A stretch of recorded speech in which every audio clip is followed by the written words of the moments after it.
Hello everyone, myself Ragni, and today I am going to solve JAM IIT JAM 2020 question number 58 and question number 59 and question number 36. Okay, so let us start. What is our question number 58?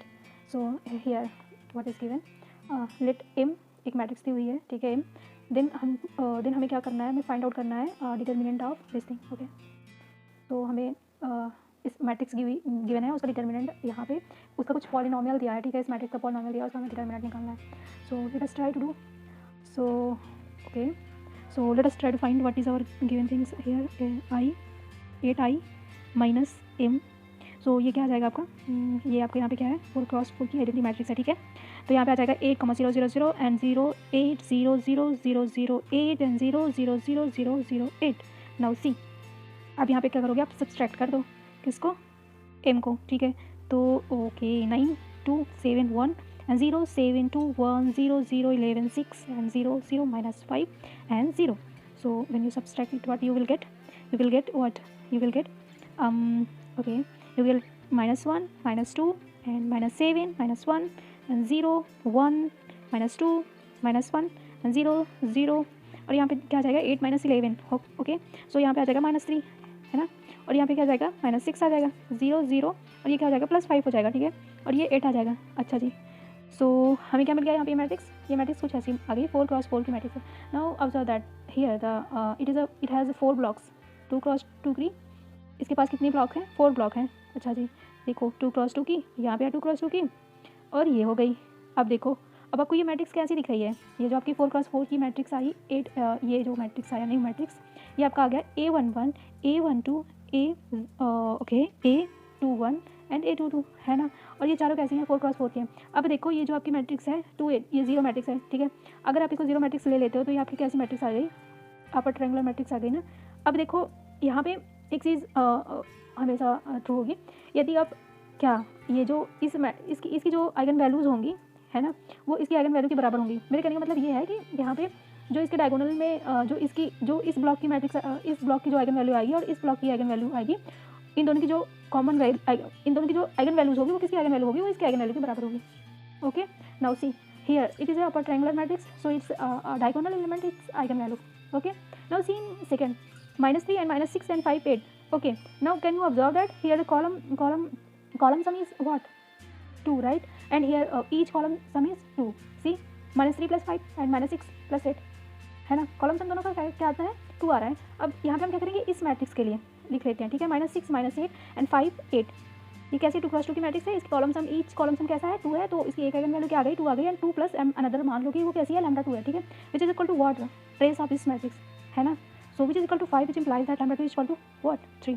सो इसकी eigen value क्या आ जाएंगी, 2 और 3 आ जाएगी. So overall हमें इसकी eigen value क्या आ गई, ये जो हमारी मैट्रिक्स है इसकी आइगन वैल्यू क्या आ गई, या what, eigenvalue of 8i - 5, okay, or what, एक तो -1 आ गया, 1 आ गया, 2 आ गया, 3 आ गया. Are you getting my point? Okay. Now see, what is our eigenvalue of what are the eigenvalue of 8i - m raised to the power 5? Oh, what raised to the power 3 है, ठीक है, और जो 3 पावर है उसकी, ठीक है. सो यहाँ पे क्या आ जाएगा, हमें क्या मतलब कि 8i - 5 की जो आइगन वैल्यूज की पावर 3 की जो आइगन वैल्यू है वो क्या आ जाएंगे, वो आ जाएगा, क्योंकि आइगन वेक्टर तो सेम ही वर्क करते हैं, तो हम यूज़ करेंगे ये चीज़, ठीक है. क्या यूज़ करेंगे, λ1 v and a square is equal to v is equal to λ1 square v. This thing we will use and then we will get for eigenvalue for this thing. Okay, so we will get what, eigenvalues of 8i minus m, okay, raised to the power what, 3. So here it is 3. Okay, so it is 3. Okay, so what we will get, means -1 की power 3 and 1 की power 3 and 2 की power 3 and 3 की power 3. Now see, we know we know the product of eigenvalues is nothing but your determinant of matrix, right? Okay, so we will use it. So determinant of your given matrix 8i minus m raised to the power 3, which is equal to what, -1 की power 3 into 1 की power 3 into 2 की power 3 and into 3 की power 3, which is equal to what, -1. And see, 8 and 27, 827, 827, which is equal to what, 27 and 8, which is equal to, okay, 2, okay, which is equal to 6. So what we will get, 2 1 6. Okay, so which is equal to minus 216. Okay, so correct option is this. Okay, now let us do another question, and question number 59. See, what is our question? Let T R7 से R7 be a linear transformation with the nullity, this nullity दिया 2, then the minimum possible value for the rank T square. So हमें minimal possible value बतानी है rank T square की. अब देखो, हाँ, okay, सो हाँ, सी यहाँ पे क्या दिया हुआ है, रैंक ऑफ टी स्क्वायर हमें निकालना है, इसकी मिनिमल पॉसिबल वैल्यू निकालनी है, ठीक है.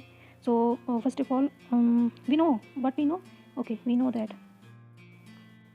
क्या हम जानते हैं कि रैंक ऑफ ए बी जो रैंक ऑफ ए बी होती है वो क्या होती है, rank of A B is less than equal to minimum of rank of A rank of B, है ना, and greater than equal to what rank of A plus rank of B minus N. Okay, so see, and also we know by rank nullity theorem. Okay, all of you familiar with that maybe. So वो क्या होती है, अगर आप define कर देते हो t from v to w, then इसकी जो क्या होती है डायमेंशन, रैंक नल्टी थ्योरम के अकॉर्डिंग क्या होता है, ये जो डायमेंशन ऑफ v होती है वो इक्वल होती है okay rank of t plus nullity of t, right. So यहाँ पे डायमेंशन क्या दी हुई है, 7 दी हुई है, ठीक है. तो क्या हो जाएगा 7 इक्वल टू रैंक तो हमें फाइंड आउट करनी है ना, प्लस नल्टी क्या दी हुई है यहाँ पे t की 2 दी है, तो प्लस 2. सो यहाँ पे रैंक क्या निकल के आप क्या आ जाएगी 5 आ जाएगी, राइट. सो यहाँ पे क्या हो जाएगा, see if you take a equal to b equal to t, then your this thing reduce like that, तो rank of t plus rank of t minus यहाँ पे 7 है, ठीक है, यानी की जगह पे, तो यह आ जाएगा इसमें equal to t square, because a and b both equal to t, we choose like that, minimum of rank of t comma rank of t. So what we will get 5 plus 5 minus 7, which is less than equal to rank of t square, which is less than equal to minimum of what 5 comma 5. Okay, see 3 is less than equal to rank of t square, which is less than equal to minimum of, I mean which is less than equal to 5. see, okay, so यहाँ पे minimum value rank of t की क्या आ रही है, 3 आ रही है, right. सो हमारा correct option क्या आ जाएगा, 3 आ जाएगा. Okay, if you getting it. So let us move and try to do another question, and okay, question number, so we are going to do question number 36. So what is question number 36? Let us read and then try to do it.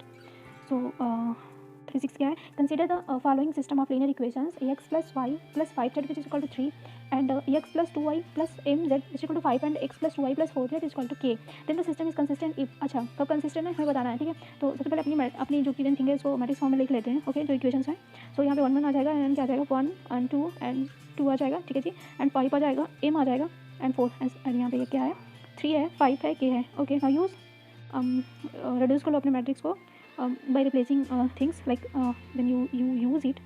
Okay, minus r1 and r2 minus r1. Okay, and see what you will get, 1 1 5 and 3, and here you will get 0 1, and here you will get what.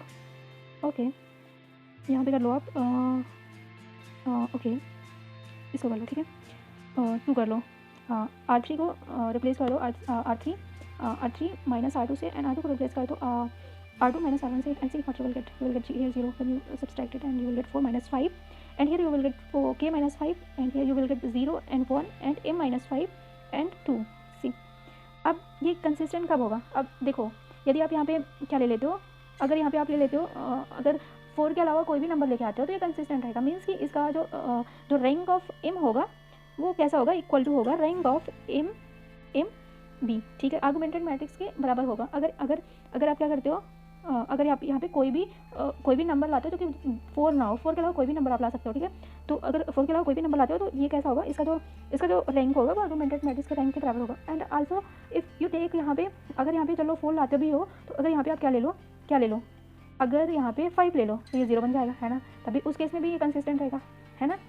तो यहाँ पे क्या हो जाएगा, देखो consistent कब होता है, जबकि रैंक ऑफ m जो है इक्वल टू हो रैंक ऑफ m के. यहाँ पे 2 केसेस हो सकते हैं कि जब आपका कैसा हो, एक तो जो भी रैंक आपका आता है वो m के बराबर आ जाए, ठीक है, नंबर आप जो यहाँ पे वेरिएबल्स उसके बराबर आ जाए, और या फिर लेस आ जाए, ठीक है ना, उस केस में ये कंसिस्टेंट रहेगा. अब इनकंसिस्टेंट कब हो जाएगा, जब यहाँ पे 5 वोट आपका आ जाए, ओके, जब यहाँ पे पाई आउट आ जाता है तो इनकंसिस्टेंट हो जाता है।